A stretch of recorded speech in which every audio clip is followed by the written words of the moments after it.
Hey, and welcome to Fertility Friday, the place where we ditch confusion and get real about the rhythms of your body.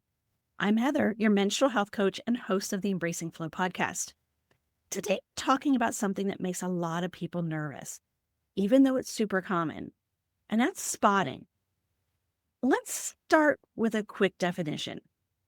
Spotting is a light vaginal bleeding that happens outside of your expected period. It might look like a few drops of blood on your underwear or toilet paper, and it's often pink, brown, or light red. Now, here's the thing. Spotting isn't always a red flag, but it is a signal. And when we tune into that signal, it can tell us a lot about what's going on inside. Let's look at a few common causes of spotting. One is ovulation spotting. Some people experience a little spotting around ovulation, somewhere around mid-cycle. It can be a little bit before mid-cycle. It can be a little after mid-cycle, but somewhere around mid-cycle, when estrogen dips a tiny bit and the luteinizing hormone surges. It usually lasts just a day and happens alongside other signs like cervical mucus and a change in libido. The second is hormonal fluctuations. Spotting can occur if your hormones are imbalanced, especially if progesterone is low. This is super common in the luteal phase, the second half of your cycle, particularly for those in perimenopause, under stress, or coming off of hormonal birth control. This spotting can also happen just before your period or right after your period ends. A third common time spotting occurs is at implantation bleeding. If you are trying to conceive, this one might get your heart racing a little bit. Implantation bleeding can happen 6 to 12 days after ovulation when a fertilized egg attaches to the uterine lining. It's usually lighter and shorter than a regular period. The fourth one is birth control, especially hormonal birth control.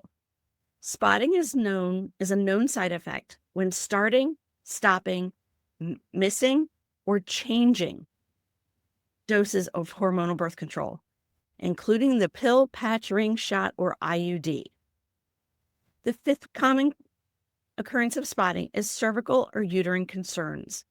These are a lot less commonly found, but spotting can signal things like fibroids, polyps, infections, or in very rare occasions, something more serious.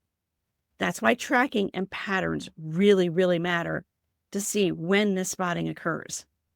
And that leads me to the most important part. Spotting deserves a conversation, not just a shrug. Your body is not trying to confuse you. It is trying to communicate with you. And spotting is one of the ways it speaks up. That's why I encourage all of my clients and you to track your cycles, including any spotting. Note when it happens, what it looks like, how long it lasts, and what else is going on in your life or body that day. Because when we understand the why, you gain clarity, confidence, and control. If tracking feels confusing or you're not sure where to start, I'm here to help. Whether you're looking to understand your cycle, improve your energy, or get to the root of unexpected symptoms like spotting, I'd love to guide you. You can always reach out to me directly or explore some of the tools I share on my website and podcast. Here's your Fertility Friday takeaway. Spotting isn't shameful, dirty, or something to ignore. It is data. And when you learn to read the data, whether you're trying to conceive, manage symptoms, or get in tune with your cycle, you step into your power. Thanks for joining me today. If this sparked a question or an aha, come visit me on Instagram or shoot me a message. And don't forget to tune in next week for another Fertility Friday, because your cycle isn't just a monthly inconvenience. It's a beautifully designed blueprint. Until next time, in every phase, embrace it, love it, crown it, be Vivydus.